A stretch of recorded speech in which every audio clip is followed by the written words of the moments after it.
Hello' বন্ধুসকল, welcome back to my channel guys. বন্ধুসকল সকলোকে স্বাগতম জনাইছোঁ আজিৰ এই ভিডিঅ'টোলৈ। বন্ধুসকল, এটা মই পষ্ট লৈ আহিছোঁ, ব্যতিক্ৰমী পষ্ট, নিশ্চয় সকলোৱে শেষলৈ চাব। আৰু এই পষ্টটো ফেচবুকত কৰিছে, অসম নামৰ পেজৰ পৰা এই পষ্টটো কৰা হৈছে। আৰু গুৰুত্বপূৰ্ণ বিষয় লিখিছে, চাওক।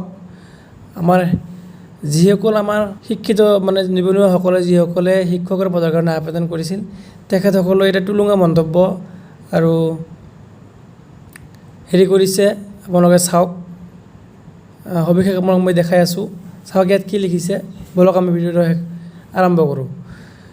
বন্ধুসকল, আপোনালোকে দেখিলে এনেকুৱা শিক্ষিত সমাজক লৈ এনেকুৱা অপমান কৰিছে। আপোনালোকে নিশ্চয় চিনিত কৃতি কৰিশ্মা বৰপাত্ৰ, নিশ্চয় আপোনালোকে গম পায়। আৰু তেখেতে কি লিখিছে চাওক, কি পষ্ট কৰিছে। শ্বি অলছ ৱেইটিং ফৰ ভেৰিফিকেশ্যন। কাৰণ কি, আমাৰ যিসকলে শিক্ষক LP UP শিক্ষকৰ কাৰণে আবেদন কৰিছিল, তেখেতসকলে অপেক্ষা কৰি আছে কেতিয়া ভেৰিফিকেশ্যন হ'ব। আৰু সেইকাৰণে তেখেতে এনেকুৱা অপমান কৰিছে। চাওক ইয়াত লিখিছে, শ্বি অলছ ৱেইটিং ফৰ ভেৰিফিকেশ্যন। আৰু চাওক কি লিখিছে, চাকৰিত নিযুক্তি লাভ কৰা নাই, ফেচবুকত গ্ৰুপ বনাই এটা আনক ছাৰ বাইদেউ মাতিবলৈ আৰম্ভ কৰিলেই দেই, ভালেই হৈছে।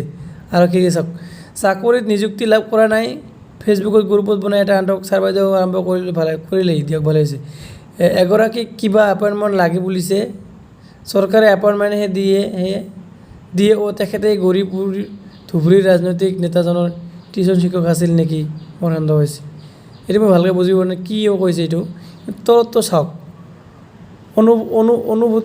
সহানুভূতিহীন নিবনুৱা যদি চোৱাৰ ইচ্ছা, তেন্তে শিক্ষামন্ত্ৰীৰ ফেচবুকত কমেণ্ট পঢ়িবলৈ গ'লে পাব। তেওঁলোকে নিজকে শিক্ষক হোৱাৰ যোগ্য বুলি ভাবে, যদিও স্থান কাল পাত্ৰ চাই মানুহৰ বিপদৰ মাজত নিজৰ স্বাৰ্থ নাপাহৰে।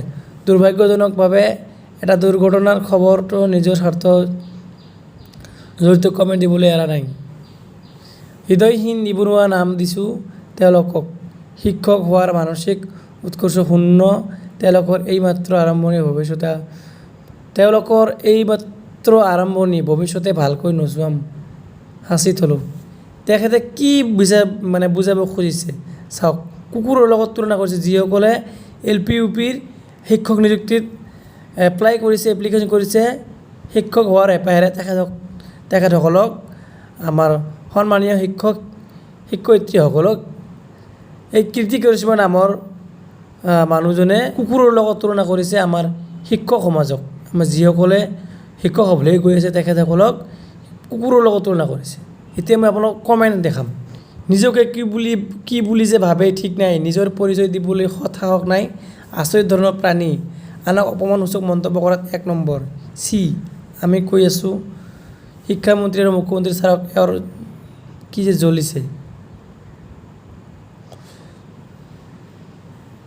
ছাৰজন লিখিছে, ৰজ বৰা, শিক্ষক হ'বলৈ গৈ আছোঁ, এনেকুৱা ভাষা সভা নাপায় বুলি কোনোবাই ক'ব বাবেহে মনে মনে আছোঁ। বাকী মোৰ ফালৰ পৰা তেওঁৰ ভাল লগা গাড়ীটো নিজে বাছি ল'বলৈ অনুৰোধ জনালোঁ। চাওক ইয়াত মেহজেবিন খানে কি লিখে চাওক, আমি নিবনুৱা, গতিকে আমি চাকৰি এটাৰ কাৰণে কিমান দিন ধৰি আশাত বন্দী হৈ আছোঁ, সেই কথাটো যিকোনো বিবেকবান ব্যক্তিয়ে অনুভৱ কৰিব পাৰিব। এইটো আমাৰ নিচিনা ভুগি থকা প্ৰত্যেকজন মানুহে বুজি পাব। তাইক সুধিছোঁ, তাই পাৰিব নেকি ইমানখিনি ধৈৰ্য ধৰিবলৈ, ইমান দিন কিবা আশাত বন্দী হৈ ইমান শান্তশিষ্টভাৱে থাকিবলৈ। তাই কথাখিনি কোৱা আগতে এবাৰ অনুভৱ কৰি চাব লাগিছিল। আমি ভুগি আছোঁ, গতিকে আমি লাগি আছোঁ। কিন্তু তাইৰ হৈছে কি, তাই নিজক কি বুলি ভাবে, আৰু আমি কিবা তাত চাকৰি বিচাৰিছোঁ নেকি, নে তাইৰ ঘৰত গৈছোঁ চাকৰি বিচাৰি। কোন হয় এইজনী, য'ত নেকি আমি কোনেও তাইক অকণো গুৰুত্ব নিদিওঁ। তাত তাই মাথো গুৰুত্ব পাবলৈ আমাৰ নাম লৈ যি টি কৈ থাকে।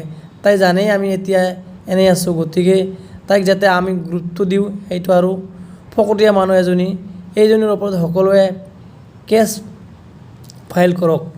এনেও একো ঠিক হৈ থকা নাই, এই মে' মাহলৈকে তাইৰ লগত কেছ খেলিম। এজন মানুহ হৈ কেনেকৈ অন্য মানুহৰ এনেকুৱা সময়ত সুবিধা লৈ এনেকৈ টিকিং কৰিব পাৰে, এইজনী মানুহৰ শৰীৰ শাৰীত নপৰে। ধুনীয়া কথা লিখিছে। কোন হয় তেখেতে আমাৰ শিক্ষক সমাজক লৈ এনেকুৱা টুলুঙা মন্তব্য কৰিছে, ময়ো ছাপোৰ্ট কৰিছোঁ। তেখেতৰ ওপৰত কেছ মানে তৰিব লাগে। আৰু আৰু চাওক মেজবিন খানে আৰু কি লিখিছে, তেখেতে কাক কুকুৰৰ লগত তুলনা কৰিলে বাৰু? আমি নিবনুৱা বুলি কি আমাৰ ওপৰত হাঁহি সুবিধা ল'ব আহিছে নেকি? বাকী যি আছে হ'ব, কিন্তু এখেতৰ ওপৰত সকলোৱে মিলি মানহানি কেছ কৰিব লাগে। কেইদিনমান ধৰি লক্ষ্য কৰিছোঁ এইজনীয়ে অলপ গুৰুত্ব পাবলৈ আমাৰ ব্যৱহাৰ কৰি আহিছে আৰু আমাৰ সময়ৰ সুবিধা লৈছে। তাইৰ কৰ্মকাণ্ড চাই এক নম্বৰ দালাল যেন অনুভৱ হয়। এজনী প্ৰশাসনিক বিষয়াই সব সময়তে আমাৰ পিছত লাগিবলৈ সময় কেনেকৈ পায়?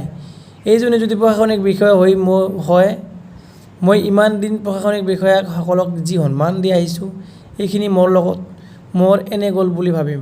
এনেকুৱা ফকতীয়া মানুহ থাকে বুলি কোৱা নাছিলোঁ।